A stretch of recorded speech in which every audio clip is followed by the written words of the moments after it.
قال النبي صلی اللہ تعالی علیہ وسلم من صلی علیہ واحدۃ صلی اللہ علیہ عشرہ۔ سرکار مدینہ ارشاد فرماتے ہیں کہ جو بندہ حضور علیہ السلام پر ایک مرتبہ درود پڑھتا ہے، صرف ایک مرتبہ، تو اللہ تبارک و تعالیٰ اس درود پڑھنے والے پر 10 رحمتوں کا نزول فرماتا ہے۔ اس لیے جتنے لوگ بیٹھے ہیں سبھی لوگ پڑھیں گے تو اچھا لگے گا۔ ایک بار سب آدمی درود شریف پڑھیں۔ اللہم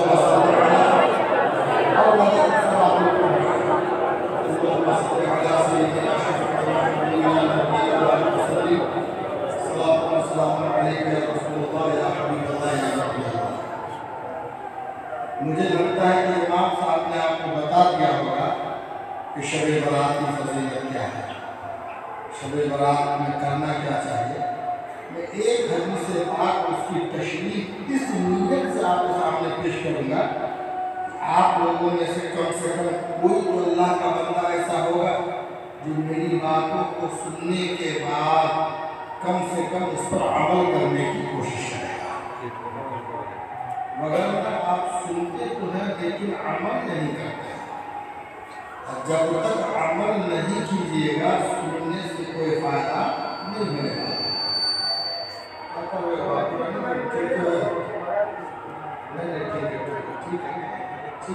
مشینری چیز ہے، کوئی بات نہیں، مشینری چیز ہے، تھوڑا بہت ادھر ادھر ہوتا رہتا ہے۔ وہ اس کے اندر ہی رکھ دیتے ہیں۔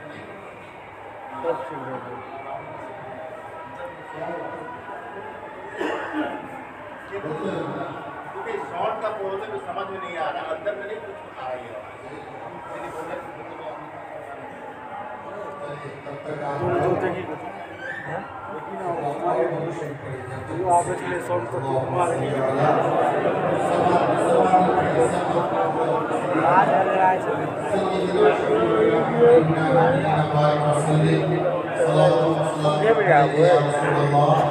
صلی اللہ تعالی علیہ وآلہ وسلم۔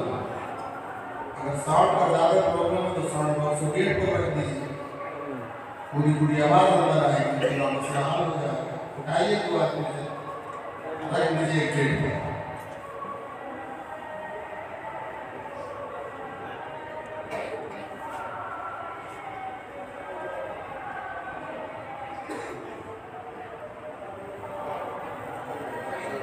ادھر گھمائیے، ادھر کا ادھر زیادہ لوگ بیٹھے ہیں۔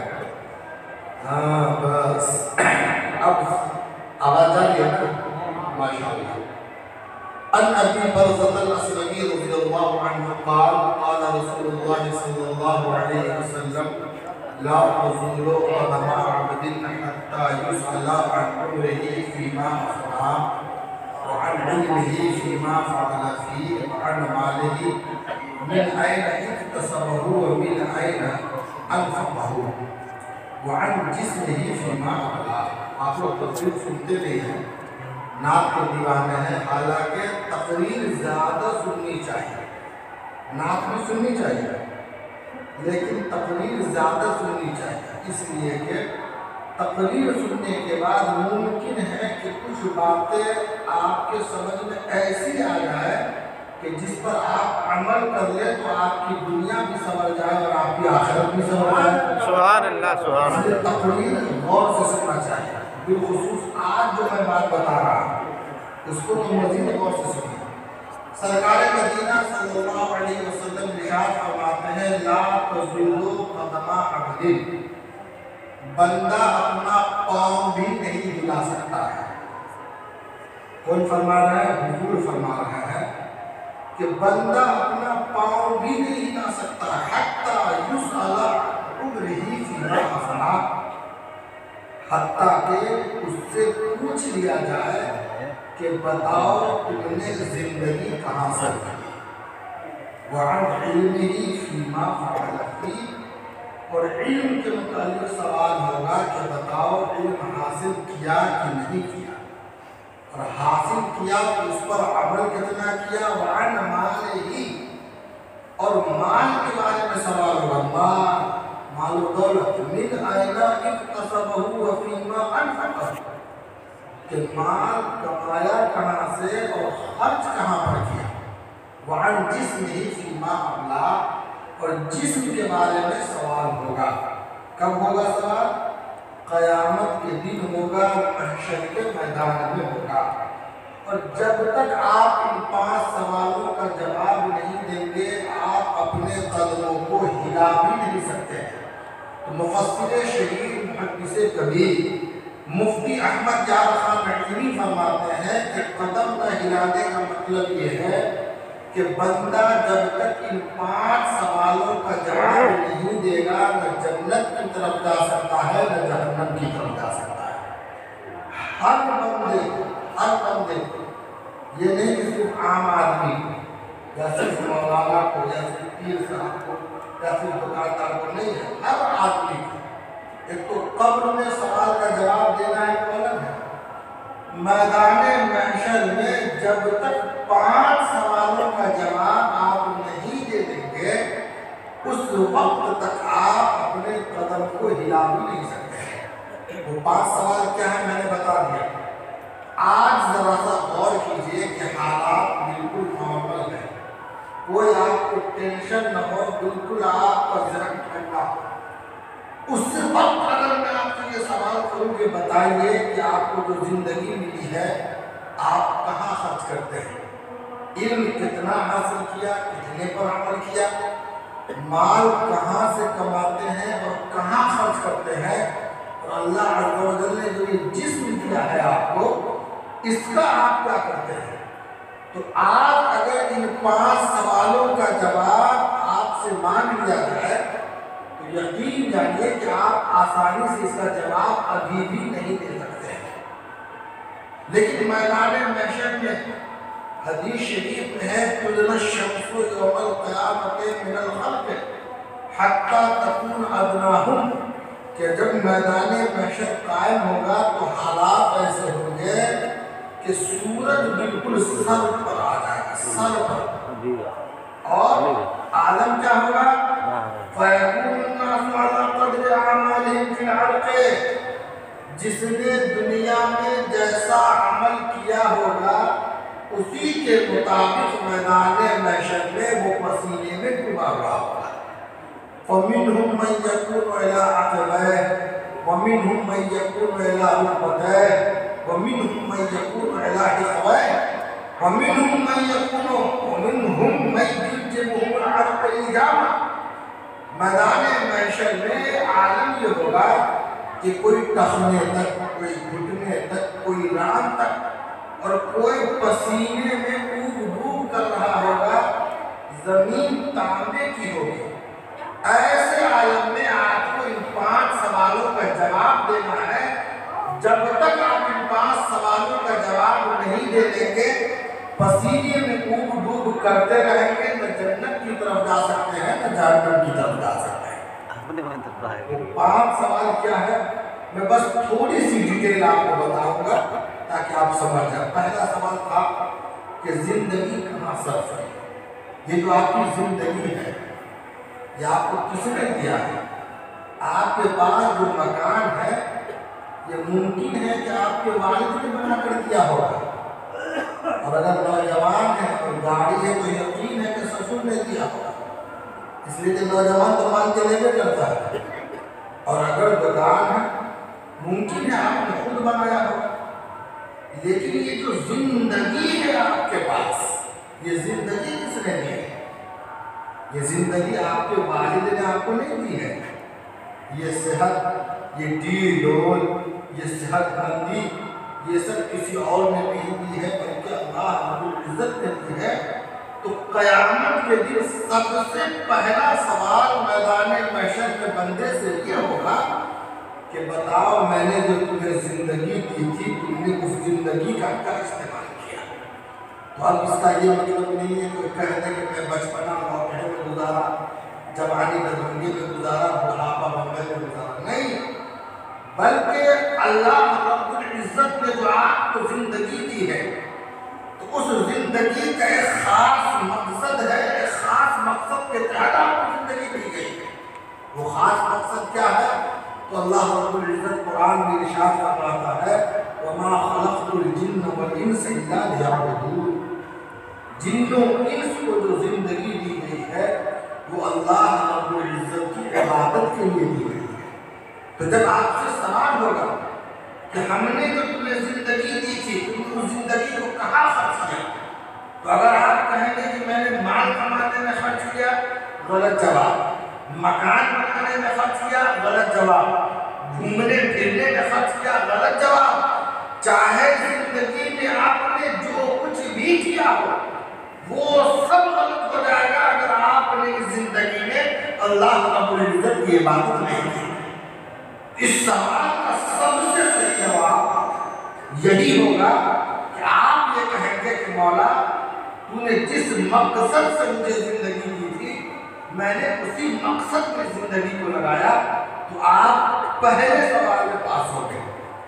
اب آپ لوگ سوچ لیں کہ ابھی آپ کا یہ سوال ہو رہا ہے، تھوڑی دیر کے لیے سوچ لیجیے کہ میدان محشر میں اور آپ سے سوال ہو رہا ہے کہ میں نے جو زندگی دی تھی اس زندگی کا تم نے کیا کیا؟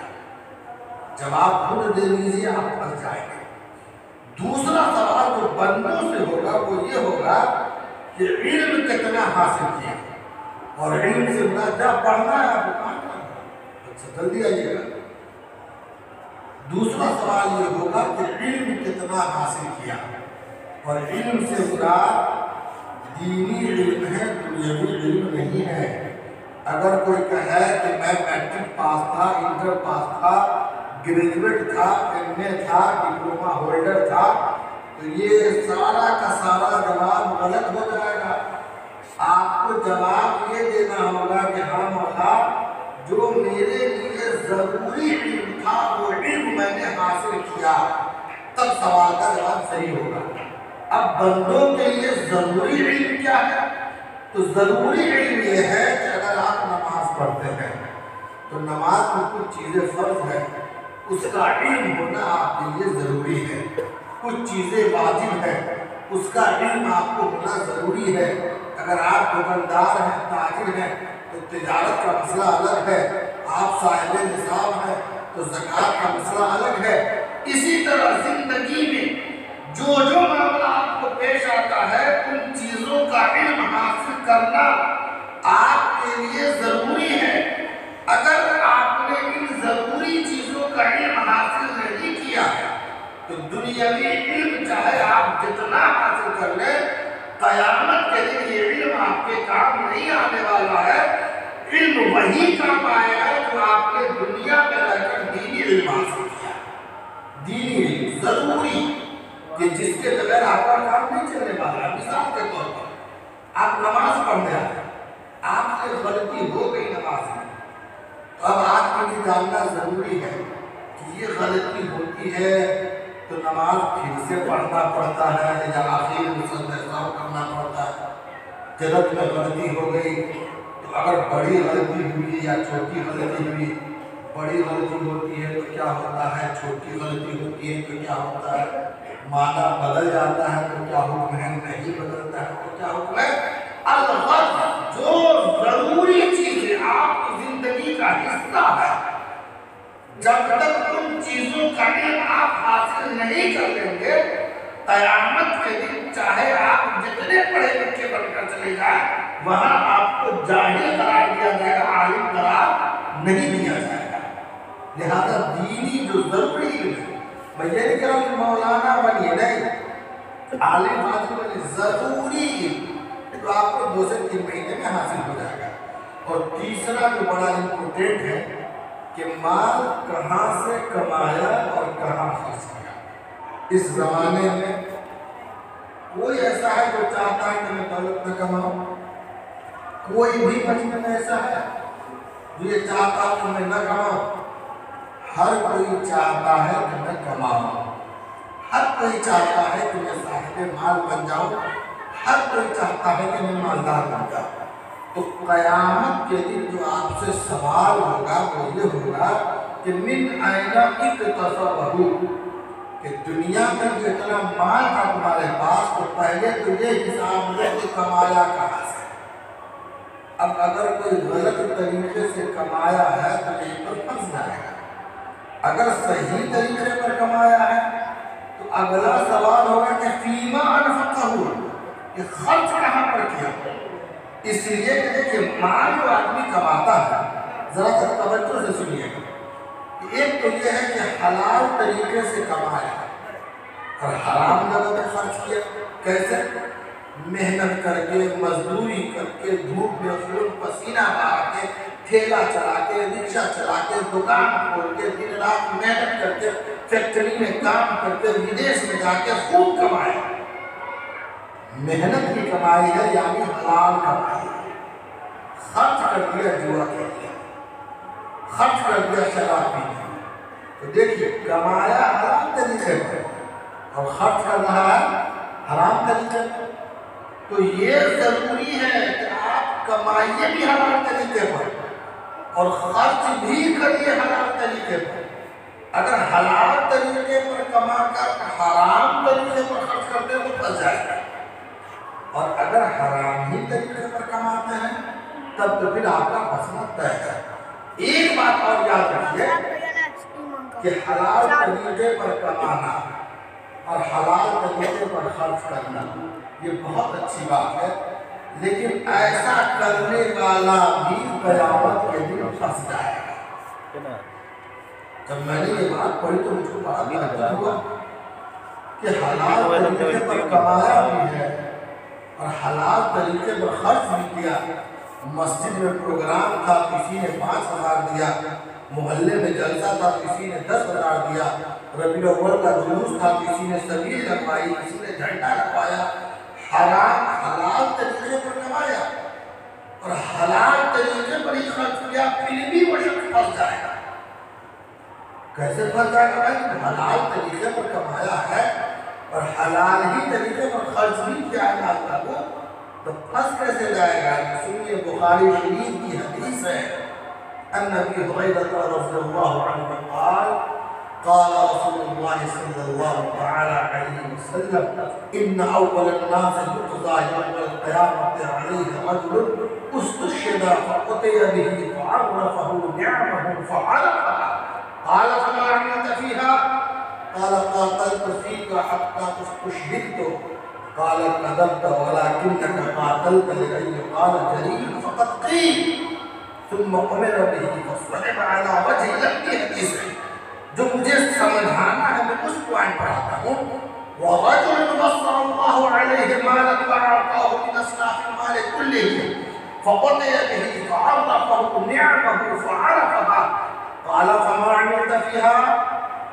ایک ایسے شخص کو میدان محشر میں لایا جائے گا جس کو اللہ رب العزت نے کثیر مال و دولت دیا تھا، بہت زیادہ مال و دولت دیا تھا۔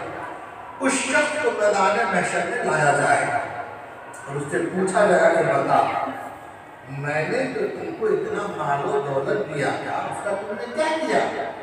تو وہ عرض کرے گا کہ مولا میں نے ہر اس راہ میں خرچ کیا، تحب ان ينفق فيه، جس راہ میں تو چاہتا ہے کہ خرچ کیا جائے میں نے ہر اس راہ میں خرچ کیا۔ قال كذبت ولكنك انفقت لأن يقال جواد فقد قيل فأمر به فصحب على وجهه ثم ألقي في النار۔ دیکھیے بہت ہی اہم بات ہے کہ مال کمانا بھی صحیح طریقے پر ہے، خرچ بھی صحیح طریقے پر کرنا ہے، اور آپ نے کمایا بھی صحیح طریقے پر، خرچ بھی صحیح طریقے پر کیا، پھر بھی پھنس جائیں گے۔ اس کی وجہ یہ ہے کہ قیامت کے دن جب اس مالدار شخص کو لایا جائے گا اللہ رب العزت پوچھے گا کہ میں نے تم کو مال و دولت سے نوازا تھا تو تم نے میری راہ میں خرچ کیا کہ نہیں کیا؟ تو بندہ عرض کرے گا مولا میں نے تیری راہ میں خرچ کیا، میں نے مسجدیں بنوائی، میں نے جلسے کروائے، میں نے میلاد کروایا، میں نے سبیل لگوایا، میں نے جھنڈے لگوائے، ہر راہ میں خرچ کیا جس راہ میں خرچ کرنا تم کو ہر اس راہ میں نے خرچ کیا جس راہ میں تجھ کو خرچ کرنا پسند ہے۔ تو اللہ رب العزت فرمائے گا کذبت، کوئی اور نہیں، اللہ رب العزت عثمان لا سے فرمایا کذبت تو جھوٹ بول رہا ہے ولیکن کان فقط العلم قال جواب فقط قیل تو دنیا میں اس وجہ سے خرچ کرتا تھا کہ لوگ کہیں گے کہ دیکھیے نا کتنا سخی ہے مسجد میں میلاد ہو رہا ہے تو 500 یہی دیا ہے گاؤں میں جلسہ ہے تو 10,000 یہی دیا ہے جلوس نکلنے والا ہے تو 2,000 یہی دیا ہے تو اگر کوئی صحیح راستے میں غلط کی بات نہیں کر رہا ہوں اگر کوئی صحیح راستے میں صحیح جگہ پر صحیح مقام پر خرچ کر رہا ہے لیکن نیت اللہ کی رضا نہیں ہے بلکہ نیت یہ ہے کہ لوگ یہ کہیں گے کہ بڑا فصیح ہے بڑا مالدار ہے بڑا دیالو ہے تو میدان محشر کے دن